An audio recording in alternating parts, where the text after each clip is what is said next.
A reunião entre o chanceler brasileiro, Mauro Vieira, e o secretário de Estado americano, Marco Rubio, terminou em um impasse e, para muitos, em uma humilhação para o Brasil. Segundo fontes de Washington, Rubio foi duro e direto, condicionou qualquer avanço na retirada de sanções e tarifas ao fim do que ele chamou de opressão judicial no Brasil. A comitiva brasileira, que chegou otimista, saiu da reunião de mãos abanando. Bora direto ao que interessa, porque a gente precisa dissecar o que aconteceu em Washington, pois ali, em uma única reunião, a gente teve o resumo perfeito da irrelevância e da vergonha a que a diplomacia brasileira foi submetida. O governo Lula, depois de meses de tensão e de uma troca de farpas constante, finalmente conseguiu o que tanto queria: uma reunião de alto nível para tentar apagar o incêndio, para tentar reverter as sanções e o tarifaço impostos pelo governo Trump. E eles foram para lá cheios de esperança. A narrativa que a grande mídia, especialmente a Globo News, vinha construindo era a de que a conversa por telefone entre Lula e Trump tinha sido um sucesso, que a química entre os dois era incrível e que o Trump, como um homem de negócios, não tinha ideologia e estava pronto para resolver tudo de forma pragmática. A jornalista Andréa Sadi, por exemplo, chegou a dizer que o lema na Casa Branca era "Fix it", ou seja, resolvam isso, como se a crise fosse apenas um mal-entendido, um probleminha a ser resolvido pelos adultos. A comitiva brasileira, liderada pelo chanceler Mauro Vieira, chegou em Washington animada, com um verdadeiro batalhão de diplomatas, achando que a conversa seria sobre soja e suco de laranja. Mas o que eles encontraram do outro lado da mesa não foi um burocrata interessado em planilhas de comércio. Eles encontraram uma parede. E essa parede se chama Marco Rubio. A gente precisa lembrar que a escolha de Rubio para ser o interlocutor com o Brasil já era, por si só, um recado. O Brasil é o único país do mundo cuja relação com os Estados Unidos é gerida pelo Departamento de Estado, o Departamento Político, e não pelos departamentos de comércio ou tesouro. É o governo americano nos dizendo: o problema de vocês não é econômico, é político.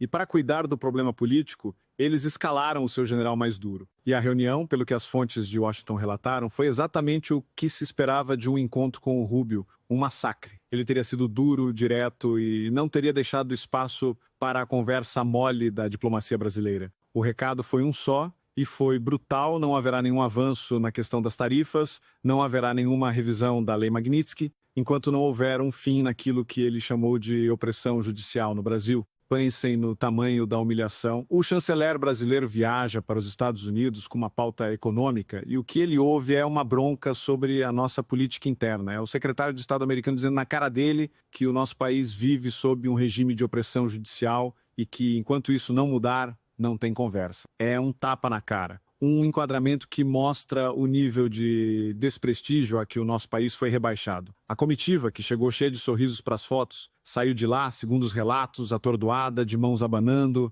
sem nenhum acordo, sem nenhuma promessa, sem absolutamente nada de concreto. E para tornar a humilhação ainda mais completa, a gente precisa lembrar o que aconteceu um dia antes dessa reunião. O mesmo Departamento de Estado que iria receber o chanceler brasileiro recebeu na véspera o deputado Eduardo Bolsonaro e o jornalista Paulo Figueiredo. Isso, na linguagem da diplomacia, é uma afronta, uma provocação calculada. É como se os americanos estivessem dizendo: antes de ouvir a versão oficial do governo de vocês, nós vamos ouvir a versão da oposição, a versão de quem a gente realmente considera como um interlocutor. A jornalista da CNN, que parece ter uma relação próxima com a esquerda brasileira, chegou a dizer ao vivo que o timing era especialmente cruel, era maldoso. E era mesmo.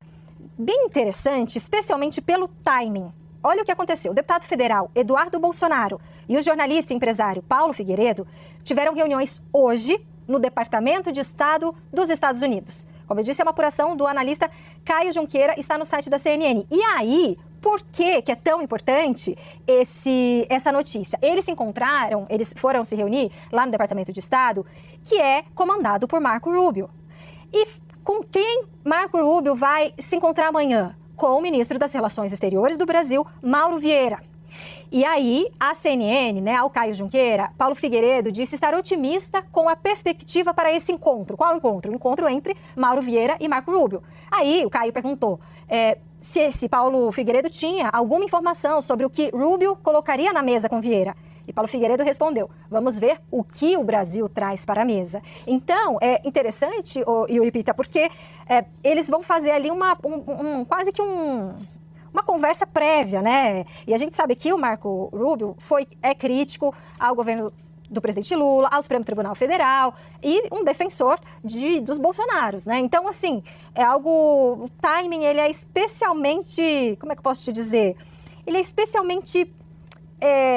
maldoso, sabe? Ele é cruel, especialmente cruel esse timing, Yuri. Foi uma jogada de mestre para desmoralizar a comitiva brasileira antes mesmo de ela pisar na sala de reunião. Eles já chegaram para a conversa sabendo que os seus maiores adversários já tinham estado ali, já tinham apresentado a sua versão dos fatos, já tinham, na prática, pautado a reunião. O que essa história toda nos mostra é a completa desconexão do governo Lula com a realidade. Eles realmente acreditaram na própria propaganda. Acreditaram que a conversa por telefone tinha sido um sucesso, que o Trump estava amolecendo, que eles conseguiriam resolver tudo com o jeitinho brasileiro. Mas eles deram de cara com a realidade. E a realidade é que o governo Trump não está para brincadeira. A gente viu a declaração do próprio Trump que a Andrea Sadi tentou distorcer. Ele disse que todos os países que tentarem atacar as empresas de tecnologia americanas com impostos ou regulações, como o Brasil está fazendo, sofrerão mais tarifas e embargos. Ele não está falando como um amigo, como alguém que quer negociar. Ele está falando como líder da maior potência do mundo, que não vai aceitar ser desafiado. O que me parece é que o governo Lula e o Supremo Tribunal Federal, em sua arrogância, acharam que podiam travar uma batalha em duas frentes, aqui dentro, com a perseguição à oposição e lá fora, com um discurso anti-americano. E eles estão perdendo nas duas. Aqui dentro a gente vê a pressão aumentando mais, a popularidade do governo derretendo, e lá fora a gente vê essa humilhação diplomática,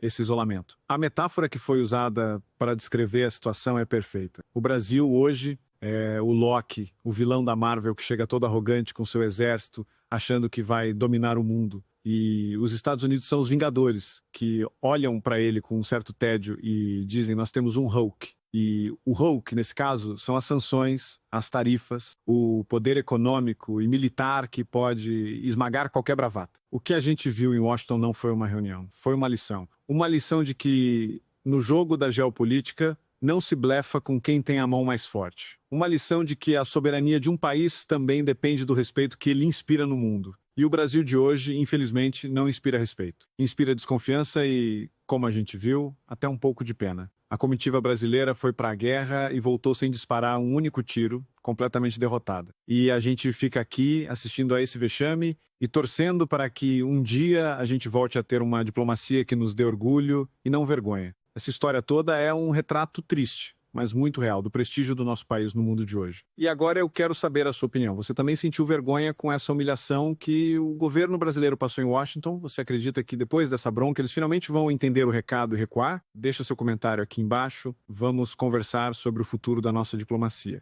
Se essa análise te ajudou a entender o que está por trás das notícias, deixa o seu like e compartilha esse vídeo. O Brasil inteiro precisa saber do vexame que tentaram esconder de nós. E se você ainda não faz parte do Orgulho Soberano, a hora é agora. Se inscreve no canal e ativa o sininho, porque a gente não vai parar de mostrar a verdade, por mais que ela seja dura. Um grande abraço.